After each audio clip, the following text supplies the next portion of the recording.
Subscribe now and press the bell icon. Never miss an update. अपने Ikigai को find करके उस पे वर्क करने से आप एक इररिप्लेसेबल लेवल को अचीव कर सकते हो। इवन टेक्नोलॉजी भी आपको रिप्लेस नहीं कर सकती। दोस्तों, जापान में एक आइलैंड है जिसका नाम है ओकिनावा, जहाँ पर रहने वाले लोग 100 साल से भी ज्यादा जीते हैं और वहाँ 80 से 90 साल की एज वाले लोग भी हर रोज खुशी खुशी उठ के अपना काम करते हैं और मरते दम तक रिटायर होने का नाम नहीं लेते। यानी कि पूरी दुनिया में सबसे लंबी, अच्छी और खुशहाल लाइफ जापान के ओकिनावा में रहने वाले लोग जीते हैं, क्योंकि वो लोग एक फॉर्मूला यूज करके अपनी लाइफ जीते हैं जिसका नाम है इकिगाई, यानी कि जीने की वजह। जापानीज लोग मानते हैं कि आप किसी न किसी खास मकसद के लिए ही इस दुनिया में आए होते हो और वो मकसद ही आपका इकिगाई होता है। अगर आप आपके इकिगाई यानी कि आपके मकसद के अलावा कोई भी काम करते हो तब आपको वो मजा नहीं आएगा। आप हमेशा स्ट्रेस में रहेंगे और आपका दिमाग हर वक्त आपके उस मकसद की तलाश में ही लगा रहेगा। लेकिन अच्छी बात यह है कि इस दुनिया में कहीं पर भी रहने वाला इंसान इस जापानीज फॉर्मूला का यूज करके अपने इकिगाई यानी कि अपने जीवन के मकसद को फाइंड कर सकता है। जब भी आप अपनी कॉलेज खत्म करके बाहर वर्क करने जाते हो तब आपको एक बहुत बड़ा डिसीजन लेना पड़ता है कि अब आप लाइफ में क्या करोगे।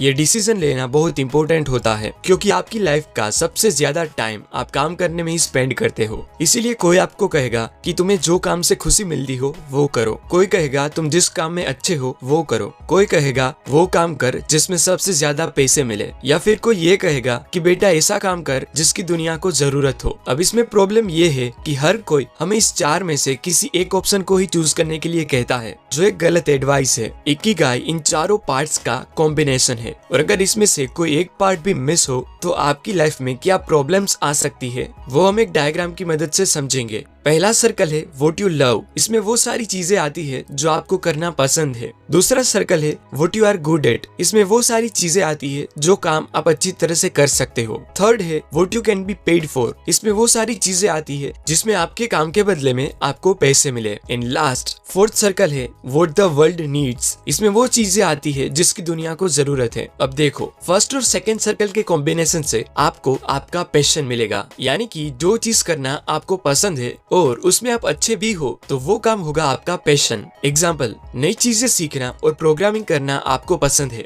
और उस काम में आप काफी अच्छे भी हो तो यूजफुल नॉलेज पाके प्रोग्रामिंग करना आपका पैशन हुआ। फिर सेकंड और थर्ड सर्कल के इंटरसेक्शन से आपको आपका प्रोफेशन मिलेगा, यानी कि जिस चीज में आप अच्छे हो और उसके बदले में आपको पैसे भी मिलेंगे तो वो काम बन जाएगा आपका प्रोफेशन। एग्जाम्पल, कुछ नया सीख के आपने एक ऐप बनाई जिससे आपको थोड़े बहुत पैसे भी मिलने लगे तो अब वो काम हो गया आपका प्रोफेशन। थर्ड और फोर्थ सर्कल के कॉम्बिनेशन से आपको आपका वोकेशन मिलेगा, यानी कि जिस चीज के बदले में आपको पैसे मिले और उसी चीज की दुनिया को जरूरत हो तो वो काम होगा आपका वोकेशन। मतलब आपने बनाई ऐप दुनिया की नीड के लिए बेस्ट सूटेबल है तो वो काम हुआ आपका वोकेशन। और लास्ट में आपको आपका मिशन मिलेगा, यानी कि जिस चीज की दुनिया को जरूरत हो और वो ही आपका फेवरेट वर्क हो तब वो वर्क करने का रीजन ही आपका मिशन बन जाएगा। एग्जाम्पल, जिस ऐप की दुनिया को जरूरत है उस पे ही वर्क करना आपको बहुत पसंद था तो आपकी पसंद और दुनिया की नीड बन गया आपका मिशन। प्रॉब्लम तब आती है जब लोग आपको सिर्फ आपका पैशन फाइंड करने के लिए कहते हैं, पर सिर्फ पैशन फाइंड करना काफी नहीं होता क्योंकि वो इकिगाई का सिर्फ एक पार्ट है।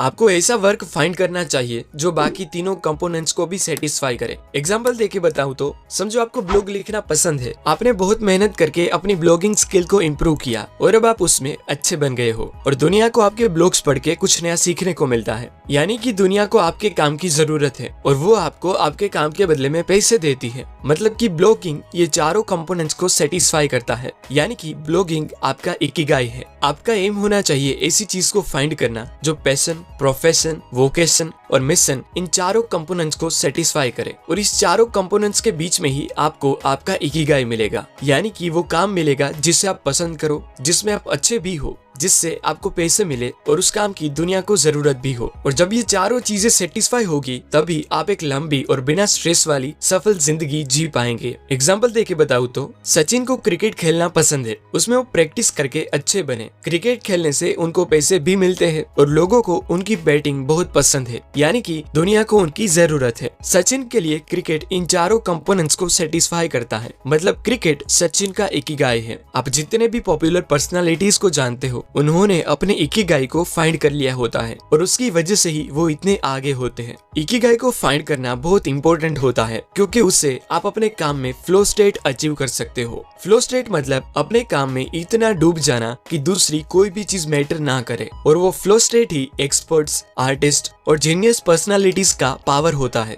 अपने इकिगाई को फाइंड करके उस पे वर्क करने की वजह से ही एप्पल के फाउंडर स्टीव जॉब्स को जापान के आर्टिस्ट और इंजीनियर्स बहुत पसंद थे। जब स्टीव जॉब्स ने 1980s में जापान में सोनी फैक्ट्री को विजिट किया तब उन्होंने उनसे कई सारी नई चीजें सीखी और अपनी कंपनी में इम्प्लीमेंट भी करी। इवन स्टीव जॉब्स को डेली यूनिफॉर्म पहनने का आइडिया भी वहीं से मिला था। वर्ल्ड के पॉपुलर एनिमेशन स्टूडियो में से एक जापान के स्टूडियो गिबली के फाउंडर एंड एनिमेटर हायाओ मियाजाकी अपने वर्क में इतने इन्वॉल्व हो जाते हैं कि संडे और नेशनल हॉलीडेज के दिनों में भी वो स्टूडियो पे ही वर्क कर रहे होते हैं। और आज 79 इयर्स की एज होने के बावजूद भी वो कभी अपने काम से थकते नहीं, क्योंकि उन्होंने अपने इकिगाई को फाइंड कर लिया है और वो उस पे ही वर्क करते हैं। जापानीज शेफ जीरो ओनो आज 94 इयर्स की एज होने के बावजूद भी वर्ल्ड की बेस्ट सुशी डिश बनाते हैं, क्योंकि सुशी बनाना उनका इकिगाई है। अपने इकिगाई को फाइंड करके उस पे वर्क करने से आप एक इररिप्लेसेबल लेवल को अचीव कर सकते हो। इवन टेक्नोलॉजी भी आपको रिप्लेस नहीं कर सकती, जिसका बेस्ट एग्जांपल है मार्क कोट, जो रोल्स रॉयस के एकमात्र कोच लाइन पेंटर है, जो वर्ल्ड की एक्सपेंसिव कार्स में से एक यानी कि रोल्स रॉयस पे अपने हाथों से लाइन ड्रॉ करते हैं, जो बहुत ही रेयर स्किल है और उनको आज तक कोई नहीं रिप्लेस कर पाया। आपको अचानक से अपना इकिगाई नहीं मिलेगा, आपका इंट्यूशन यानी कि आपके अंदर की आवाज और क्यूरियोसिटी ही आपको आपका इकिगाई फाइंड करने में हेल्प करेगी। उसके लिए आपको अलग अलग चीजें ट्राई करनी पड़ेगी और क्वेश्चंस पूछ के अपने आप को जानना पड़ेगा। और जब भी आपको अपना इकिगाई मिलेगा तब आपको ऑटोमेटिकली पता चल जाएगा कि हाँ, बस इसी चीज की मुझे तलाश थी। ये सभी बातें मैंने हेक्टर गार्सिया एंड फ्रांसिस मिराल्स की बुक इकिगाई से सीखी है। इस बुक में ओकिनावा के लोगों के बारे में और भी कई अमेजिंग बातें लिखी हैं जो आपको अच्छी लगेगी। अगर आप ये बुक रीड करना चाहते हो तो उसका लिंक आपको डिस्क्रिप्शन में मिल जाएगा। और अगर आपके पास ऐसी ढेर सारी ऑसम बुक्स रीड करने का टाइम ना हो तो ऐसे बुक समरी वीडियोस देखते रहिए।